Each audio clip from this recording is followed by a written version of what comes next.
Hey everyone, nftbroo here, and I'm here today with Dave, also known as the Floating Coconut. Welcome. Cheers, Josh. I mean NFT, bro. Great to have you on here. Thanks for taking the time to come and chat. Yeah, no worries. Yeah, so just as a wee reminder, or for anyone who this is the first interview that I've watched, I just wanted to reach out and have a chat with some of the members of the Fluff World ecosystem and wider, and just see from some of the people who have been in the space a bit longer, how they got into it and what they've been learning, and any advice they might have for any newbies. So, yeah, so tell me a little bit about yourself. What do you do? So I work in major infrastructure projects around New Zealand. So currently based in the Manawatu, which is the lower North Island, building a road which will keep me busy till the end of 2024, and then dabble in NFTs and crypto with a lot of my spare time, and obviously balancing that with a young family as well. So pretty busy overall. Yeah, I can imagine. Um, when did you start the process, or when did you first look into crypto? Courtesy of my brother, aka Fluffy Kiwi, throughout the Fluff World Discords. So he'd been hassling me for quite a while to get involved, have a look, and I kind of just, as most people do, dismissed it as a bit of a Ponzi type scheme. And then, New Zealand rolled into a COVID lockdown in early 2020. I had some time on my hands. I was home for a period, which was nice, and started reading, digesting what I could, and had that sort of classic penny drop moment where you go, "Oh shit, I need to get my hands on some of this," and slowly started investing over the next sort of 6 months, dollar cost averaging in across various crypto projects, and then another year after that, kind of ended up finding NFTs. What did you like? How did you stumble into NFTs? Was that a friend or? There was sort of twofold. So the first was I had paid for like a VIP group eventually to a YouTuber, but that group's kind of collapsed in the end. But that was actually real beneficial, meeting a bunch of guys within that community as well. And it kind of became like this big sort of alpha group about crypto projects, etc., things that essentially 1,000 other minds were looking at trying to invest in. And so you could sort of filter through that. And then through that, it's seen the success of Bored Apes, which I didn't really understand, to be honest. And then one of the things that a bunch of people there were minting was the Doge Pound. And so I thought, I'll have a dabble at NFTs. Minted 4 of them, managed to sell all of them for profit. And then a buddy from another like messenger chat, Kiwi here in New Zealand, who was actually a dev working with Non-Fungible Labs early on. He's since left that team, but he messaged real early on in the piece and just said, "Hey, here's the Discord of this project I'm working on. It's something to keep an eye on." And I was looking into it and I saw these avatars that were completely different to the profile pic projects that were the real trend at the time. So these like a moving NFT, they had different background music tracks and 3D rigged fur, etc. And thought, holy shit, these are next level compared to what I'm seeing. So then Mint Day rolled around and I bought 18 of them, which was a big investment for me at the time. But it's been pretty good upward trajectory since then. Yeah, I bet. And all the airdrops and claims and whitelisted mints has probably gone quite well for you. Yeah, that's really the gift that's kept on giving. It's kind of like you don't sell the cow, you sell the milk. So yeah. Did you find with some, you mentioned, you kind of had like an alpha group initially. Did you find that helpful? I mean, these days, a lot of people say that they're a waste of money. Do you think that there was a lot of success from that because of the timing? Like initially in NFTs, when everyone jumped in, you almost couldn't lose money, whereas now it's not quite the case. Yeah, I think obviously the market's become highly saturated, and I think more so now. I think you can use those groups as a mechanism to kind of shortcut your research into projects that you think might have, a bit more behind them sort of fundamentally, as opposed to kind of that cash grabby element that's really come forward in the market in the last sort of 6+ months. But yeah, like you'll join those groups and you'll find people within it that have similar strategies to you, or they'll become sort of more trusted parties within it, you know, so you can sort of filter through the noise and find the real good info. Um, I would still be quite hesitant on it, depending on who's running a group. Ideally, my preference would be to know faces behind leaders, if you know what I mean, even across like either crypto projects and NFT projects as well. So you mentioned Fluff World and Doge Pound. Was there any other NFT projects you kind of looked into or bought in on? Yeah, I've got a hidden folder of regret on my OpenSea page.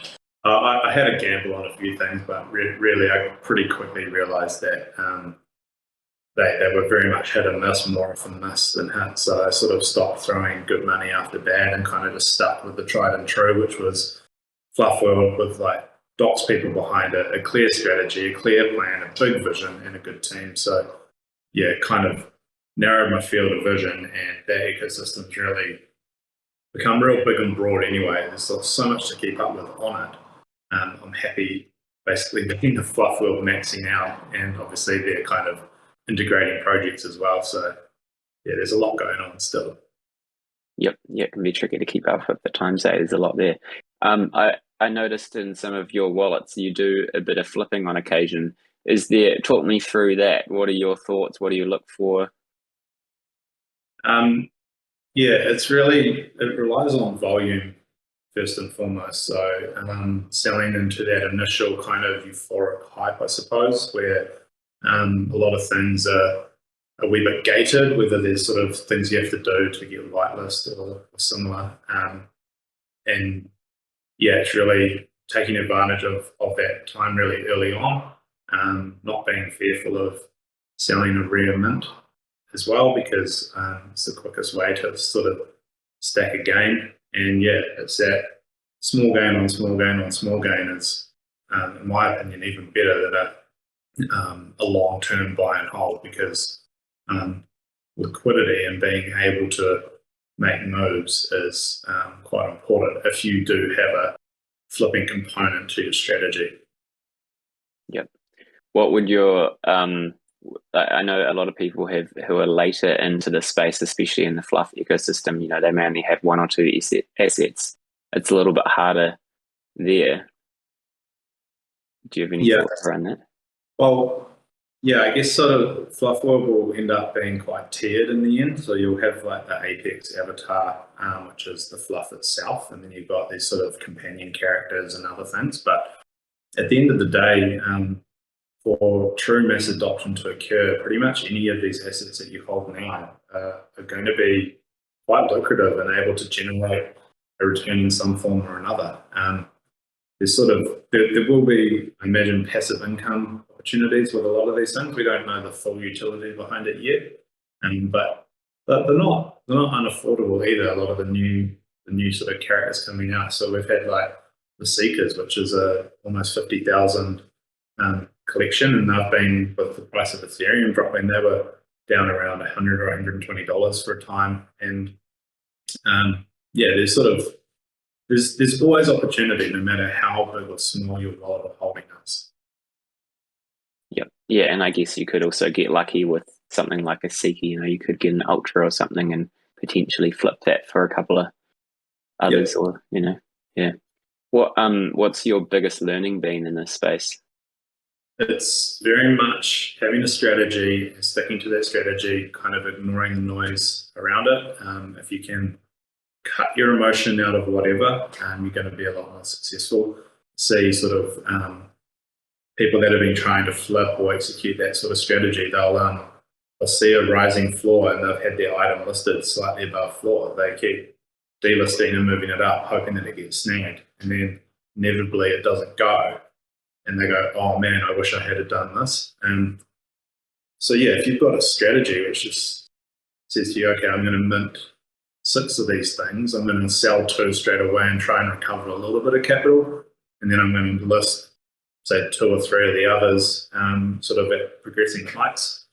And yeah, then you keep 1 or 2 or however big your bag is for the long term. So that's kind of my strategy. It's been quite effective, and I don't really get hung up or fall in love with my NFTs, if you know what I mean. Like, it can be difficult for others that have a real passion for collecting things, but I am primarily looking at this as a means to generate more Ethereum, which I plan to be holding longer term. But I also want to participate in some of the sort of staking and passive income and yield generating opportunities that will come with this. So does that mean you don't have a forever fluff? No, I think you can put a price on any of them. Some will be higher than others, but yeah, I wouldn't call any of them forever. Yep. So is this a strategy that you've had from the start, or is that kind of formed over the last year or two? It's sort of initially it's from the start. Like, I've always been one for sort of skimming profit of anything that I've been invested in. Even when I used to buy stocks and stuff. The back end of university, when I first graduated, I was paying off a student loan, but I was still dabbling in penny stocks when I was based over in Aussie for a bit. And if any of them ran, I'd skim profit because I'm, I guess, what you'd call, I don't know, what would be the word? I'm like a risk taker, but I moderate it in a way, if you know what I mean. So I like to de-risk my risk as soon as I can, but I'm still happy taking a punt.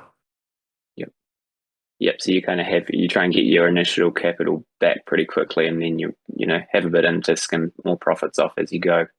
Yeah, exactly. And it works in a buoyant market. In a down market, it's a lot harder. You just end up sort of holding at times. But when you're comfortable with the team, comfortable with the project, that sort of thing, it is really an easy hold for me. Where do you see this space going in the next 3 to 5 years?